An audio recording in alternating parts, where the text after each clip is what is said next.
children and young adults were murdered in a missile attack by Hezbollah from the north of from Lebanon, murdered in the north of Israel a couple of days ago, in what was the worst single incident of civilian death from Arab terrorism since October 7th. And There was nothing unique about this attack except its success. This has happened almost every day since the war started.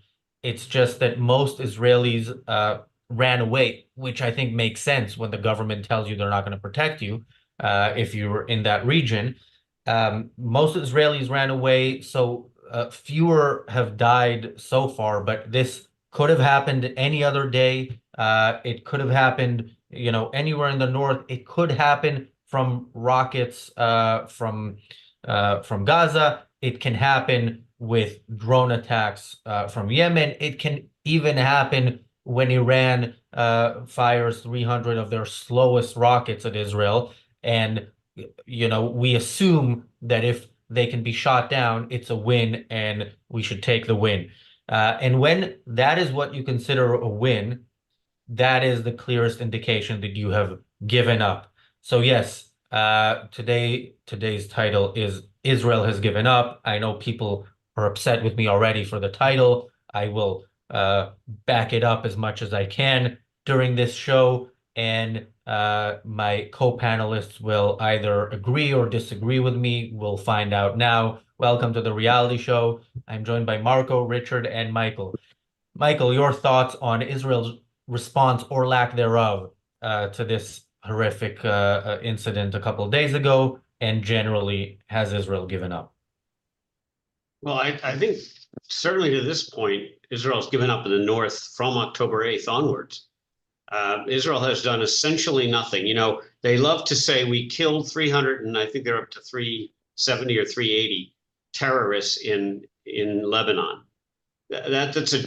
To be frank, it's great, but it's a joke. In the grand scheme of how many terrorists there are with Hezbollah, it's nothing. It would be, again, like worrying about somebody's pimple if they had cancer. It's ridiculous.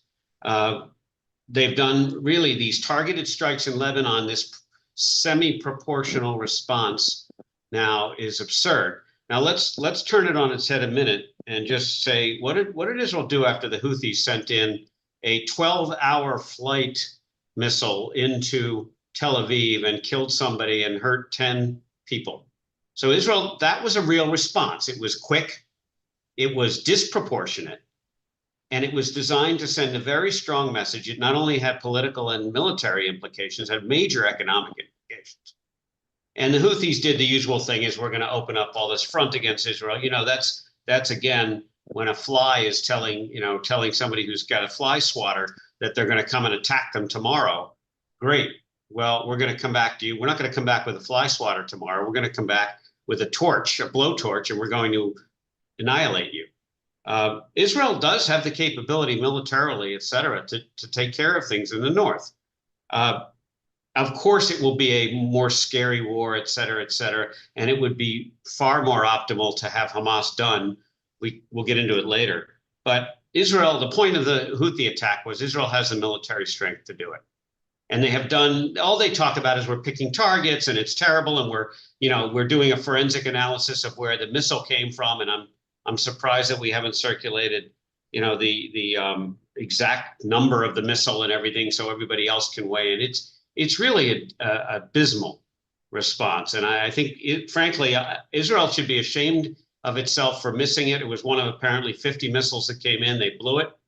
I think part of this and the undertone in the Druze community has to be that, Druze lives are just not as important as one Tel Avivian life. Doesn't matter. Is much more important than the 12 Druze kids who were killed. I think it's horrendous. And I think it clearly shows that this government is corrupt and incompetent. And the army, which takes its, Netanyahu didn't even get on the plane initially, come back from the US. It was too much trouble to move the flight up until he got enough crap about it. And he got back. He held a security meeting at 4 o'clock Israel time, the next day, and nothing so far. Richard.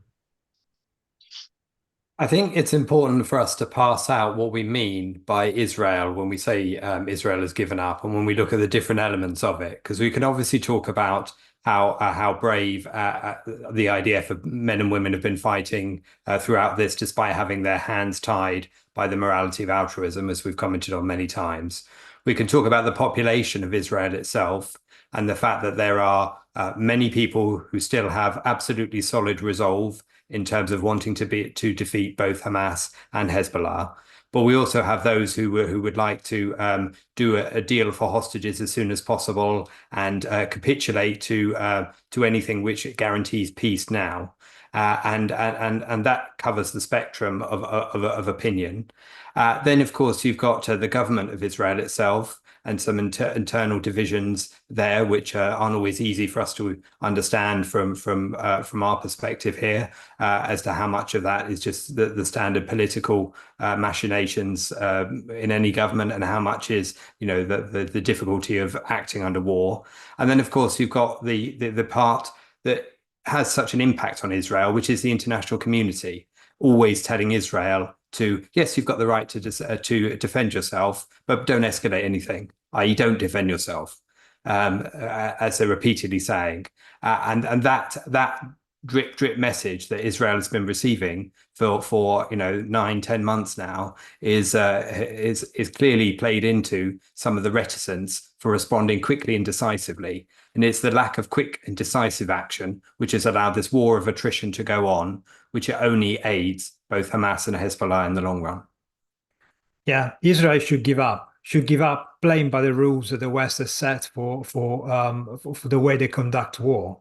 Just look at the response after 9/11. That wasn't a response. That was just pretending to be angry and effectively sending lots of angry letters to people.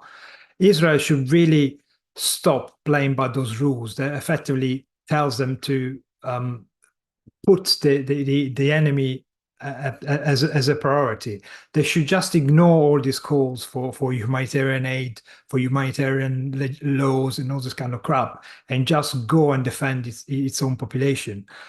Just look what happened after October 7. Nearly 300 days, we are still here, and Gaza is still not dealt with. Hamas is still there. Iran, what did they do? They blew up a shack. The Houthis, what did they do? They blew up a fuel depot just to make it look theatrical, and a big explosion and lots of smoke. I hope at this point with Hezbollah, they're not going to blow up a factory just to make it look really dramatic. And the problem is that the longer you go on, the more people you're losing. And, there are about one IDF personnel per day lost. And this is totally unnecessary. There are about 25-30 of them just died in the north because of Hezbollah's activities, plus lots of civilians and thousands of displaced.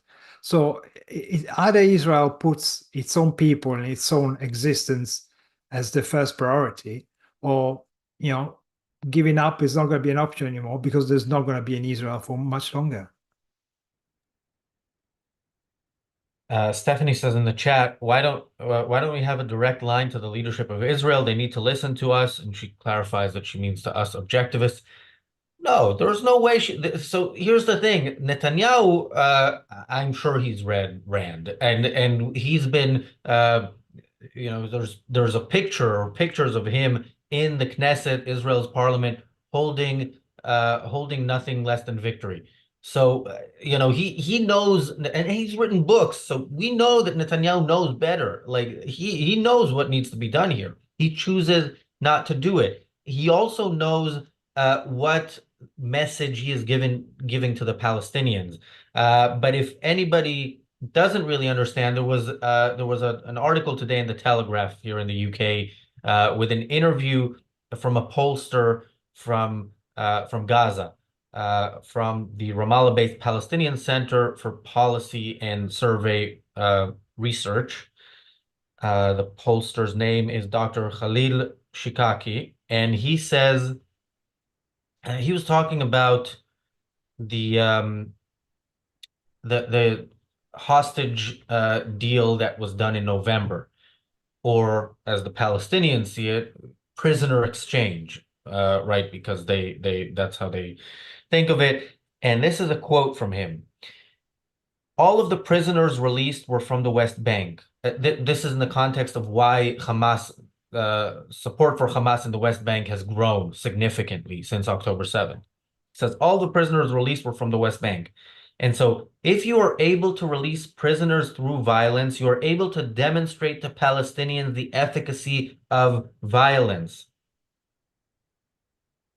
This is, and there's no doubt here that this is what Israel is demonstrating to the Palestinians, because Israel didn't have to do that deal. Israel didn't have to, call Palestinians before bombing them. Israel didn't have to warn everybody and to avoid hospitals and schools, even when they know that's where the terrorists hide and that's where, that's where the munitions are stored.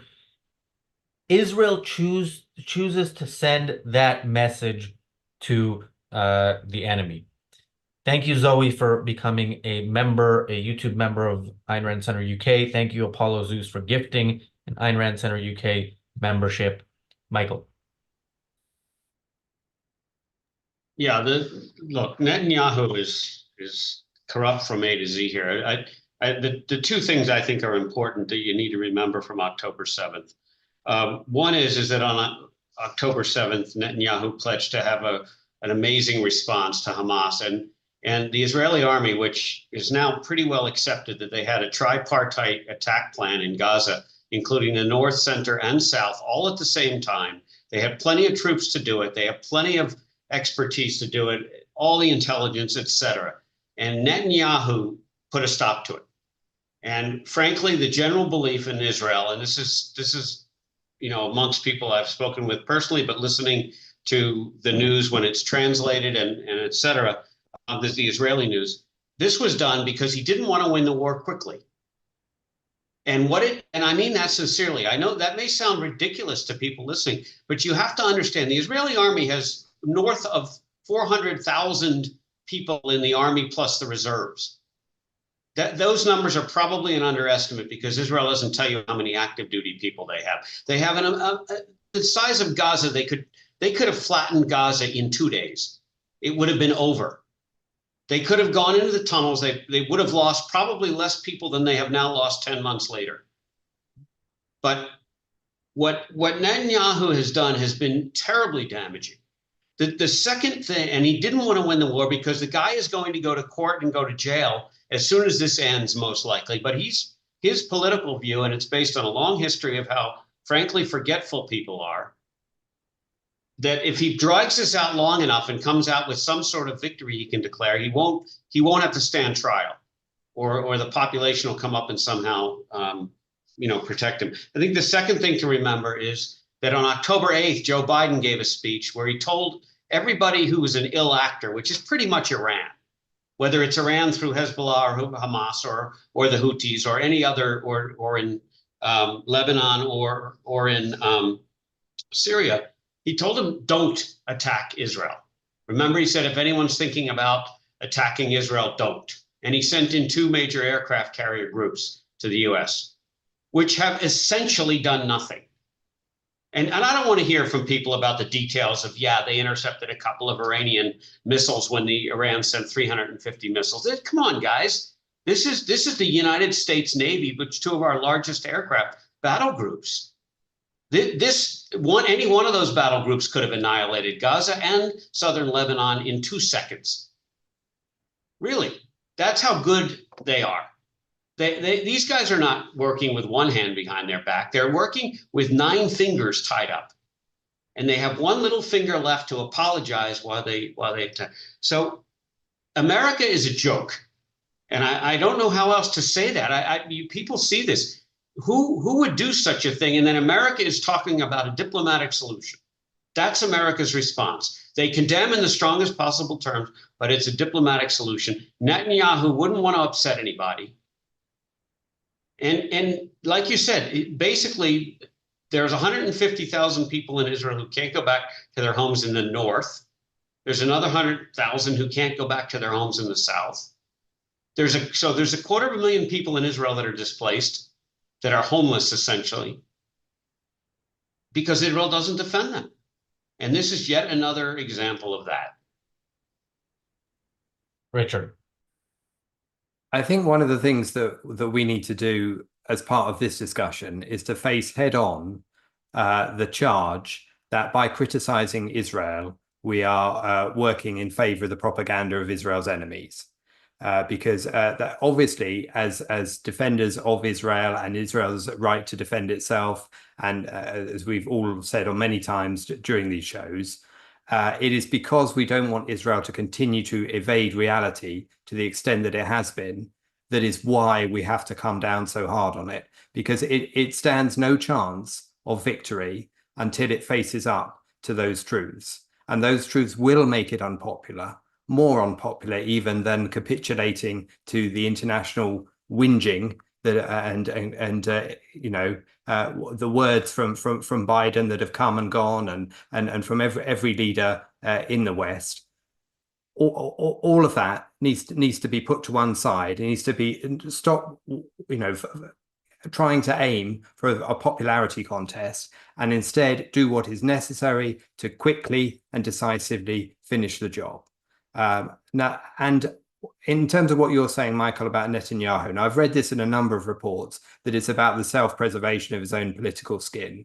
I've no way really of ascertaining the validity of that, although I recognize it's an argument that could certainly be true. But my question would be, where is the rest of his cabinet if that is the case? And why is he still in that position? Is it simply because we're at the argument that we're at war, and therefore we must stick with the leader we've got, otherwise we will look weak to our enemy, even if we are looking weak to our enemy because of the leader we've got? Yeah, every day that passes, more people die on the Israel side, more innocent people whose job is to protect the state of Israel are dying needlessly, really. And what all this political machination do, all these struggles for power are doing effectively, are undermining the general population's view of the war itself. It's quite natural that a bunch of civilians, or at least people who are not actively involved, will feel that all this violence, all this death and destruction is taking a toll out of them. And the more they think on an emotional basis, the more they use their emotion to analyze the situation, the less and less they will think by principle. So they'd be less keen to actually act decisively to defend Israel. And they will be more and more keen to fudge it, to reach a compromise with the other side, and all this kind of stuff. The main problem is that if the political class doesn't grasp the reins clearly and tell the people this is a matter of Israel or non-Israel, choose what you want to do, but then at the same time they have to go for it. They cannot continue this kind of purgatory period where you still kind of going into Gaza, but not really. Displacing 1 million Gazans because you're too afraid you're going to hurt them is just mind-bogglingly stupid. And the same thing, telling Hezbollah you're going to hit them and allow them to remove all the missiles and the most precious weaponry, and it's just crazy. That to me shows that the echelons, the Netanyahu and company, haven't got any intention whatsoever to win this war, and that translates in a very, very damaging message they sent to the Israeli population as a whole, and let alone the rest of the world. Israel really should stop worrying about it, but that's not going to help on the international stage as well. Yeah, Michael, you brought up the operation in Yemen, which yeah, I thought was impressive. First of all, in the number of planes that were sent, but and also there was a big ass fire, which was also always good visuals. But it was impressive in a terrible context of we don't expect Israel to do the basic things that are needed in this war, and here's something that looks pretty good. So. And we need to understand the context with Lebanon. Um, Within the limitations that Israel sets for itself when it operates in Gaza, for example, doing everything it can to prevent civilian casualties, that limitation doesn't exist when it comes to southern Lebanon. I mean, there's very few people in southern Lebanon who are just going about their daily lives. Southern Lebanon is Hezbollah. That's what that territory is. And I don't just mean in the sense that when we say, the Palestinian people are the enemy, and we mean it, it's people cheering in the streets. No, actually, people actively a part of Hezbollah. The missile that was that killed the 12 kids was had a range of 10 kilometers. I mean, if if you can't say, all right, we're at least going to push them back. Again, that's not what I would advocate for. I would advocate for a lot more. But at least we're going to say, look, this area, we're going to make it uninhabitable a certain distance from the border so that the missile defense systems have more time to warn people or whatever excuse you want to give. But Israel won't do that because again, it won't look good. The world will be up in arms, and so okay, we'll sacrifice a dozen kids here and there. That is essentially Israel's policy. And for the people who are saying, somebody replied to what you were saying, Richard, saying you are working for Israel's enemies. No, some of Israel's enemies are the people in leadership in Israel. We are for Israel and therefore against that leadership. Yeah, with Netanyahu, I don't know, Michael, if he is prolonging the war to keep his seat, but maybe. I mean, he does like being prime minister. He doesn't like doing what a prime minister should do, but he likes being in that position. And yeah, people don't want to replace a wartime prime minister. Like you don't want to do that in the middle of the war. So yeah, that's Well, Chamberlain, you guys did a pretty good job getting rid of Chamberlain, didn't you? I take no responsibility for that at all. No, you were very young at the time, Razi, but But I want to just quickly, Michael, before I get back to you, Christian says in the chat, if the U.S. would be attacked by a neighbor like Israel was attacked, they would wipe this neighbor off the map, but they go against Israel, those hypocrites. No, that's not true. Look at how, like, Afghanistan was brought up. Like, look at how that was fought. It was not. It was, first of all, it was the easiest target to pick and not the one probably or several that should have been picked. And then the first thing the U.S. dropped on them was food and medicine. So that's how that war was fought. And surprisingly, the people who were in power on 9/11 are now back in power in Afghanistan. Michael. yeah. First of all, let me apologize for worrying about what motivates Netanyahu. It's not. It doesn't matter. Frankly, it really doesn't, and I apologize for it. We can never know people's motivations, and even if we do it, it makes no difference. What matters is their actions. There is no question that there were battle plans that could have annihilated Hamas in a much shorter period of time. It would have prevented Hamas leadership from going from the north to the center, to the south, back to the center, because they're now back in the center of Gaza. And they chose not to do it. The question was brought up, and thank you, Richard, for pointing out that we are absolutely defending Israel. I have no greater interest in the world except equal footing of defending the U.S. and Western civilization along with Israel, which is part of Western civilization. Israel is the only part of Western civilization in the Middle East. And we should be clear about that. Joe Biden is not clear about that, and Kamala Harris is likely to be worse. And I think, frankly, the new UK Labour group is probably worse. But that's your guys' thing right now. But we need to be very clear about that, and we need to make definitive statements. The question was, why is there no replacement for Netanyahu? Very simple answer. The center and left in the political spectrum in Israel is completely impotent. They have no real leadership. They have Benny Gantz, they have Lieberman, they have Bennett, and frankly, Bennett and Lieberman were supposed to get together and do something, and they simply have not. We have one of the most irrational, fundamentalist loving, which is almost as bad as an Iranian fundamentalist, right-wing governments in Israel consisting of Smotrich and Ben-Gvir and Levine, and Netanyahu, who is anything but like them, is completely beholden to them and in bed with them, and he's terribly afraid of offending them. So what you end up in Israel, which is like all great compromises, complete disunity and nobody's happy.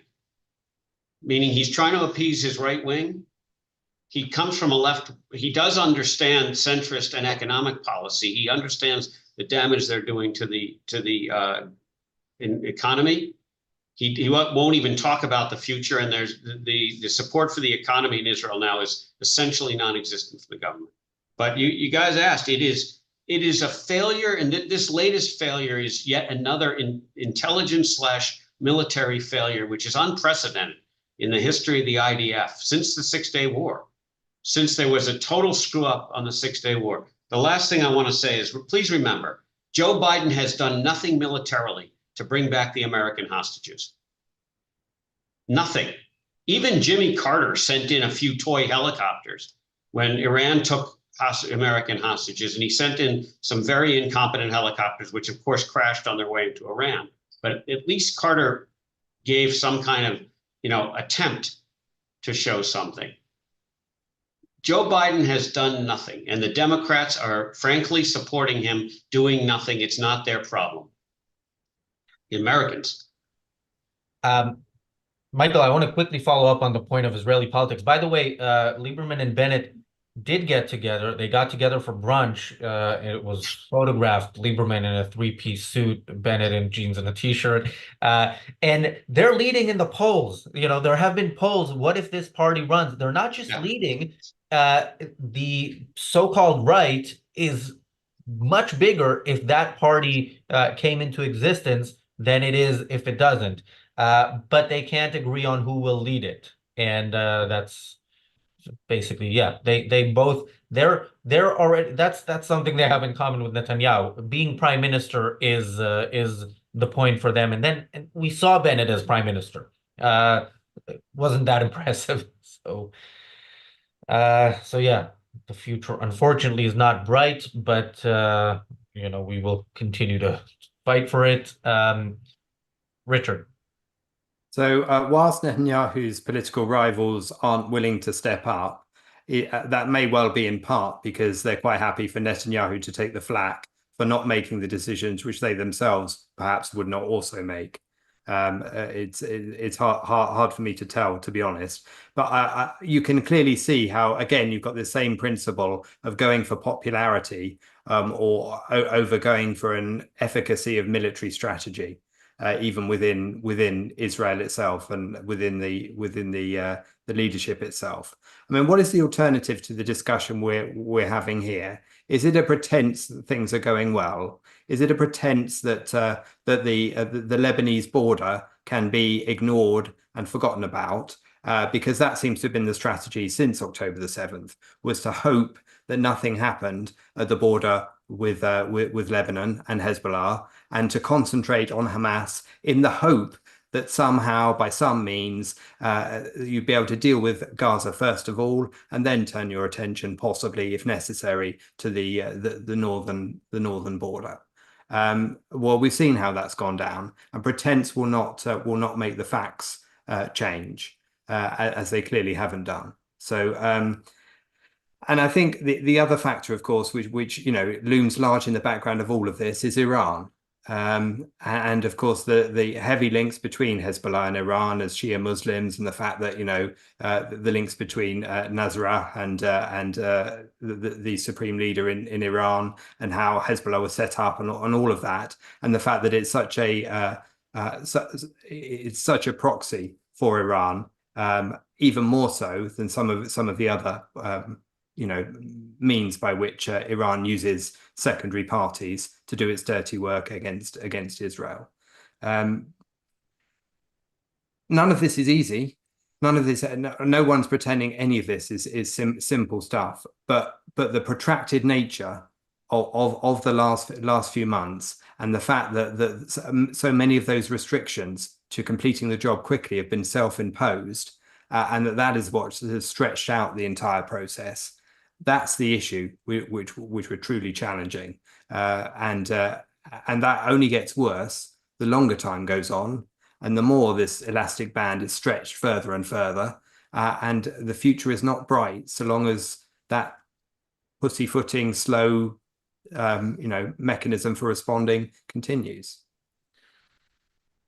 And of course, this kind of pretending that you can manage the war against all the savage states around Israel is effectively the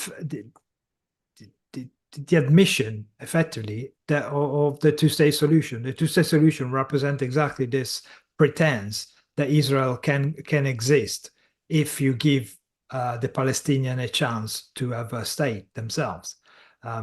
So the main problem, if you don't understand what the nature of the issue here, you will push for solutions which are not solutions at all. In fact, they're designed to continue the struggle for forever and ever again. And that's why the UN is quite keen to go down the route.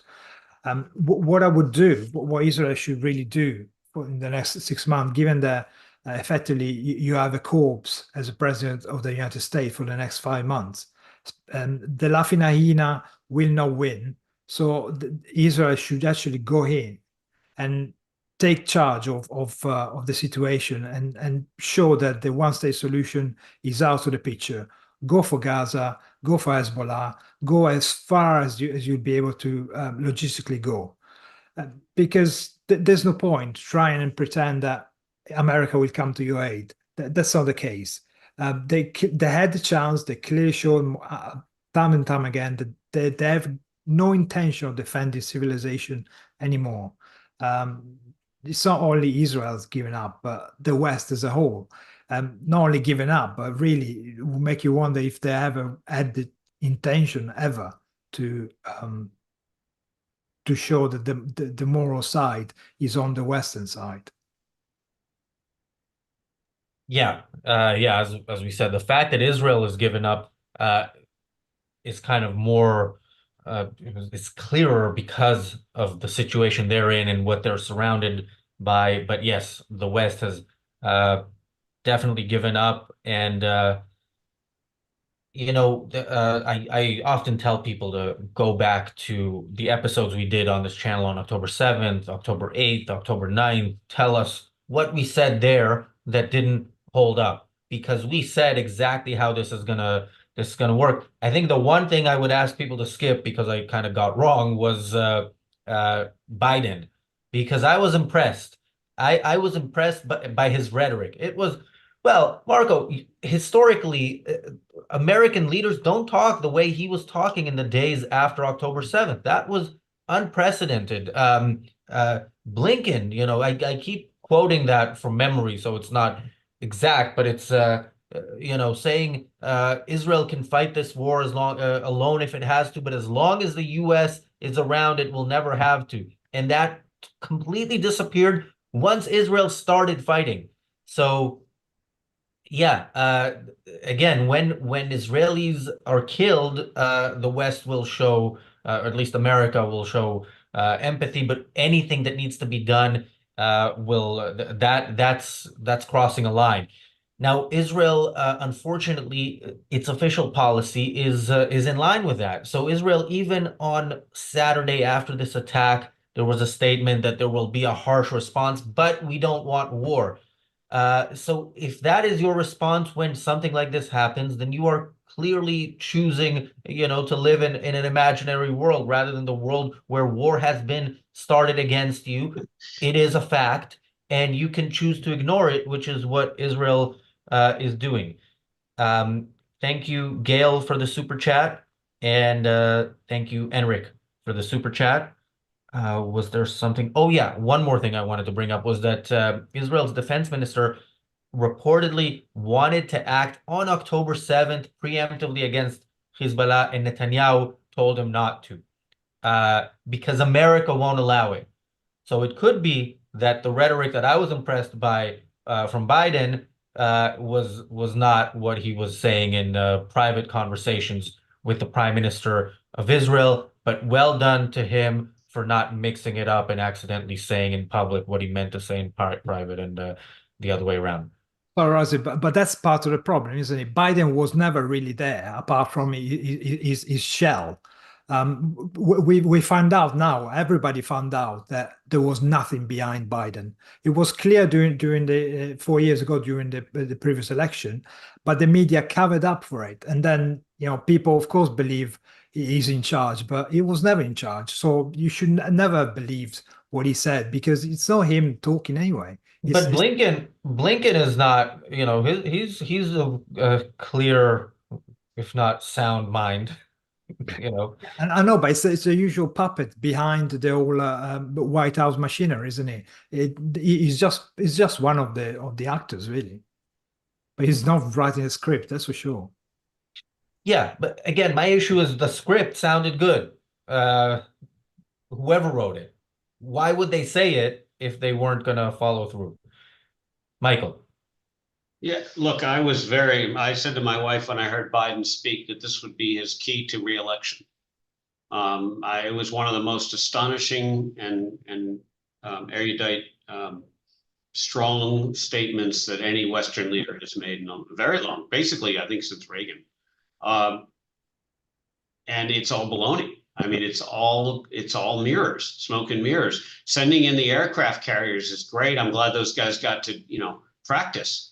But really, if you're going to have a gun, you better be prepared to use it, and we are not prepared to use it. And Iran knows that, folks. This has been very calculated. I mean, we're idiots in the West, because in our Western leaders, at least the current ones, and this is beyond America, they believe that the Islamic militant countries are just like we are. They all kind of want the same thing as we do. They just happen to be Muslim. That's the thinking. And the answer is that they're not. And anybody with a real brain who likes reality, and I'm sure these guys know the truth, they're not at all. That's why every time we talk about anti-Semitism in America, we worry about Islamophobia. Okay, it is absurd. Joe Biden, first of all, it was a major cover-up, which of course we'll never really get to the bottom of in this country. It's a major cover-up. The poor man is terribly demented. And he's far along. I mean, Ronald Reagan, if you remember, had Alzheimer's, and we found out later that he did. First of all, he's a great actor, but he did stuff. He did stuff. You might not agree with everything that he did, but he got stuff done. We have the opposite now. We have a lame duck president who is a disaster, who's bad for the world, and people wondering why the world's a mess. Why are we, why is Iran doing whatever it wants? And the answer is, look at the West, and look at the leader of the West, so-called leader of the West. It is a disaster. You have to back up, especially in the Middle East. One thing Israelis know: you fight wars in the Middle East with power, with overwhelming force and annihilation. You don't sit there and worry about little stuff and proportionate responses. There's nothing about terrorism that has anything to do with proportionate. The last thing I'll say is that please, everybody, remember that the last war that the U.S. won was World War II. We have not won a war since then. We were a disaster in Korea. We killed a lot of Americans are dead. Korea is essentially a semi-communist government now, autocracy, et cetera. In North Korea is obviously a total disaster, and South Korea is a democracy. We held that at bay.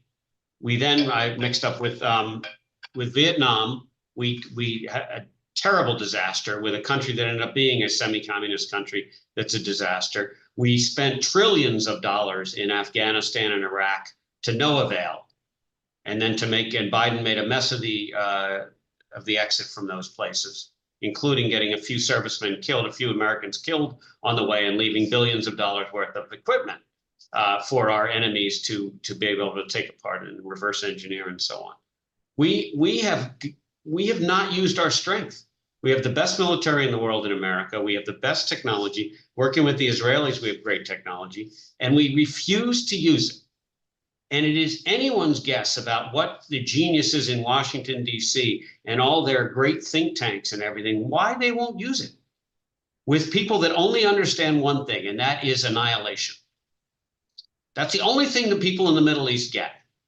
And as they like to say, we'll go to Allah and we'll get our virgins. You know, Donald Rumsfeld said it well. I don't agree with most of what no, I should say I don't agree with some of what he said, but he said it beautifully. You want to get to Allah, we'll help you. This is what we need to do. Richard. Yeah, and I think it's this desire to do war while concentrating on the news cycle and the second-handed impression of how it's going to come across and how it's going to be reported in the media and all of those kind of things. All of that is what's repeatedly led to this half-assed, semi-response, which has made things always protracted in any of these conflicts you're talking about, even before you analyze the extent to which they should have been entered into the first place, depending on which one we're discussing. I think when it comes to Antony Blinken, one of the things I've heard him say quite a bit lately is just how close Iran is to producing nuclear material. Yeah, and therefore, because it isn't the crucial fact that integrity is about not just having principles, but acting on them. And if you just spout them repeatedly, then you don't have the integrity. You've got to demonstrate that you're going to follow through on your words and ensure that Iran cannot get nuclear material. And if you don't stop it at this point, then the whole future of not just the Middle East, but the whole world is extremely precarious. And yet you're just head in the sand again, treating Iran like South Lebanon on a wider scale. So all of that is going to come back to bite all of us. And I'd love to give some words of encouragement here, but I mean, there aren't any, quite honestly. Not beyond what we're saying, not beyond the core message of what we're saying, which is it can be done, but it takes some cojones. It takes the right kind of person who's not going to worry about their long-term impression, but sees the efficacy of a quick military strategy that is decisive against the evil enemy, which you can prove is evil. All of that is necessary. Joining those dots is what's necessary. Yeah, I just want to say in Blinken's defense, I think it's already a running theme when I say something in somebody's defense that what's coming. In his defense, he is acting on it.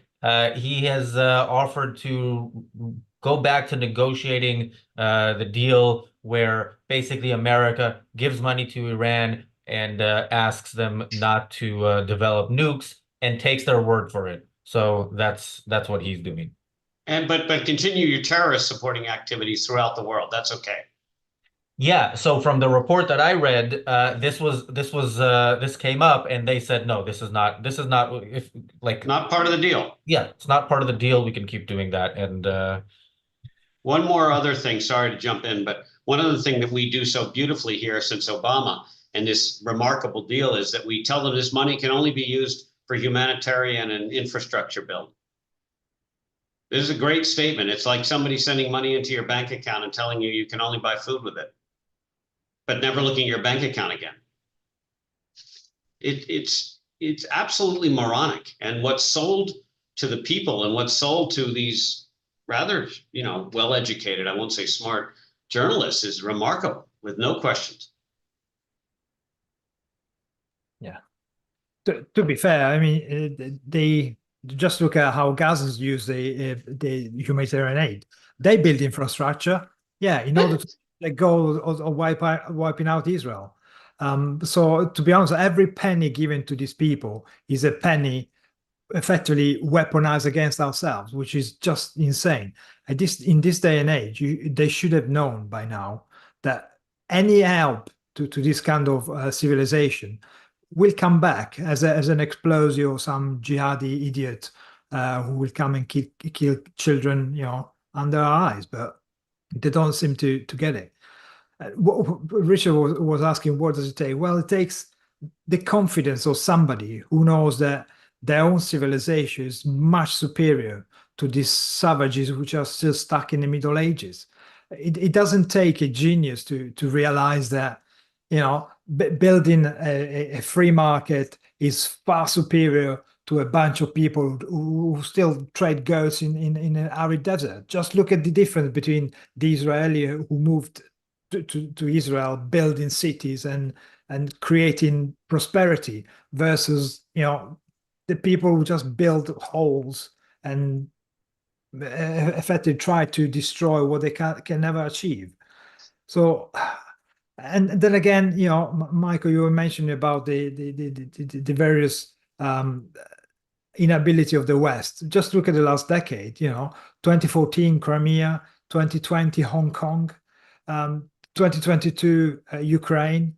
At what point did we ever told to any of these dictators, sorry, you're gonna stop here, you're not gonna get away with it? Just look how we dilly-dallies with Putin when he was announcing effectively piling up people and resources on the border, and that wasn't to organize a picnic or a camping trip.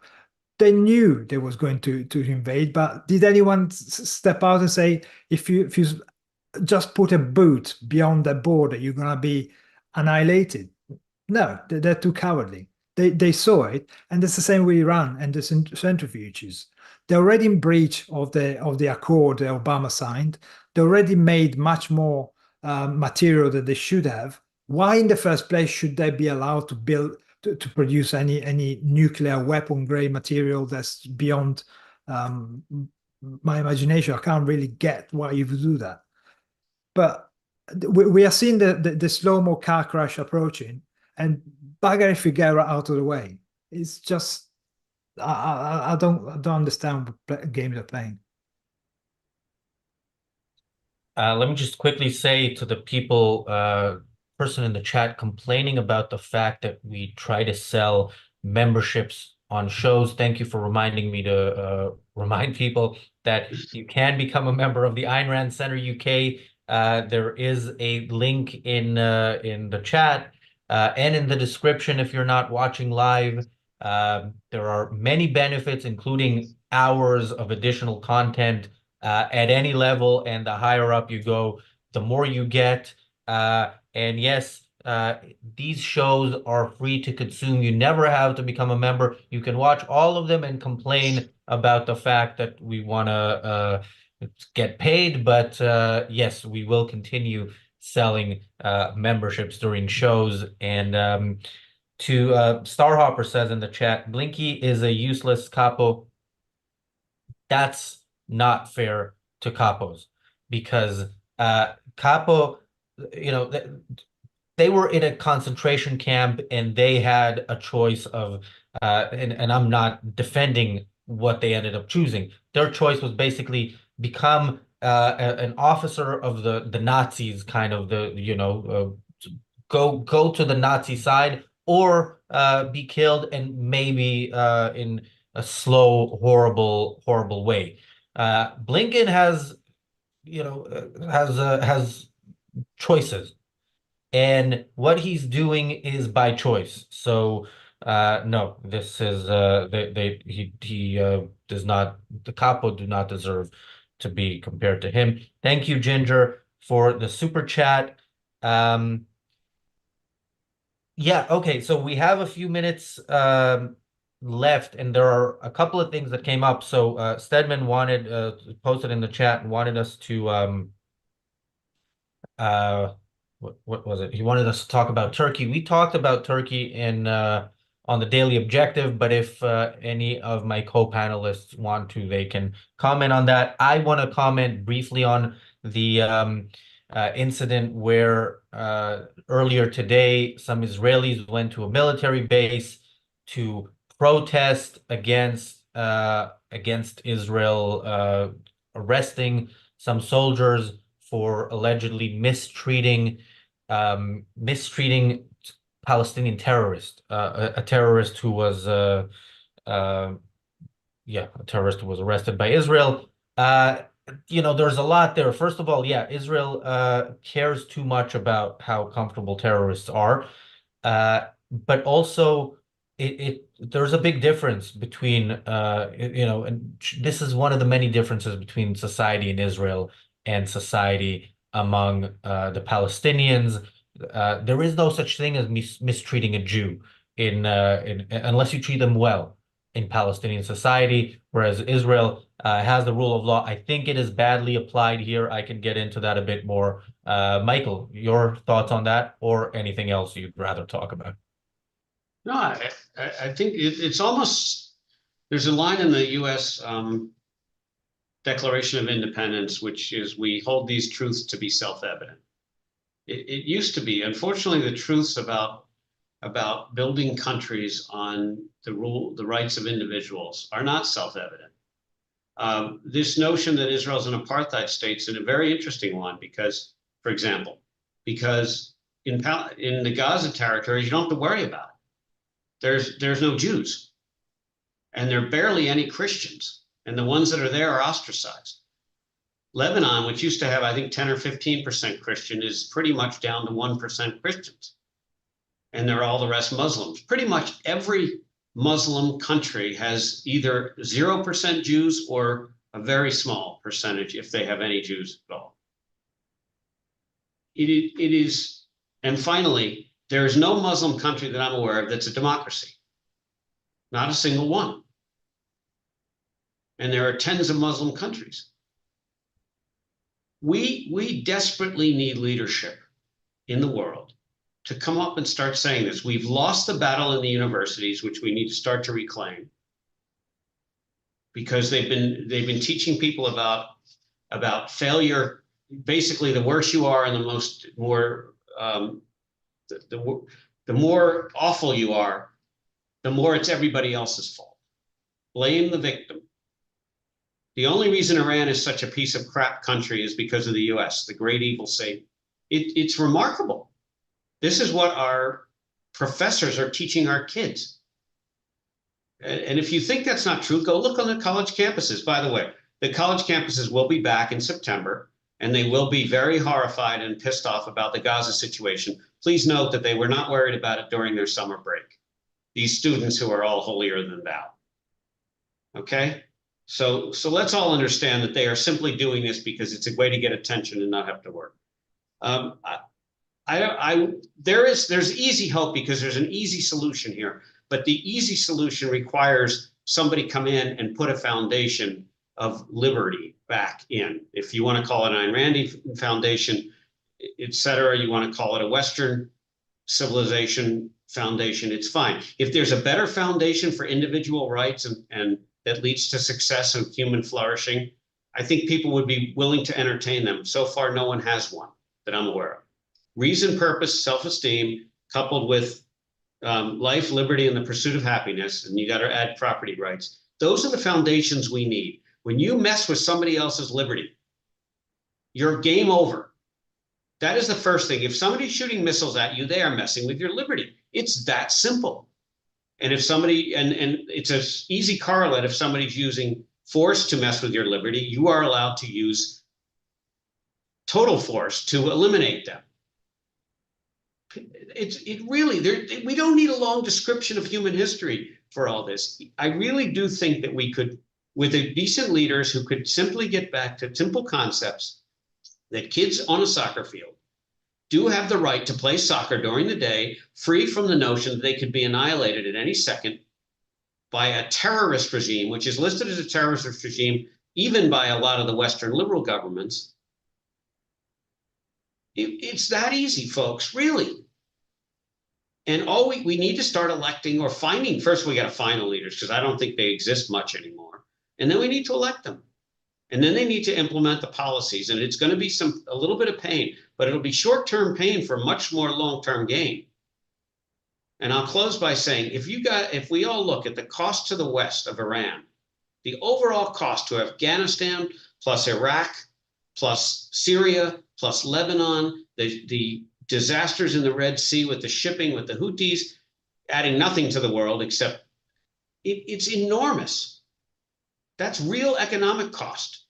All those downtrodden poor that these university kids are so worried about, they could be in better shape. But we're spending money appeasing mullahs.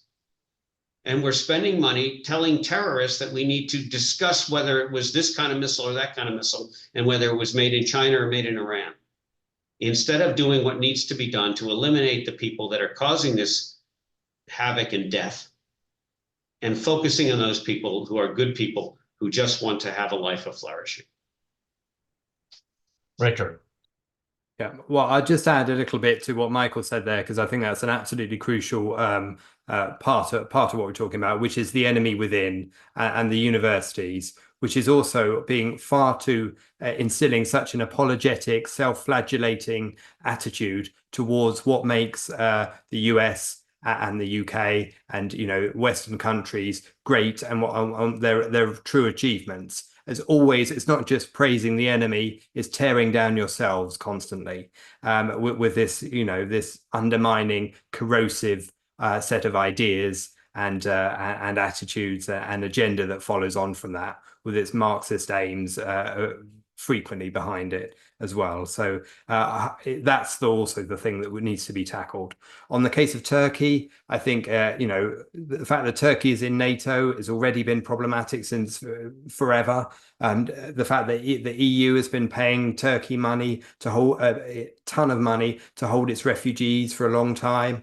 Well, all the time that Erdogan has been becoming more of a dictator and moving away from a freer base that you might have persuaded yourself he started at. And of course, all you're doing all the time is this grey compromise. You're muddying over the good and the bad in the middle, and you're destroying yourself through that process. That is all taking place in this.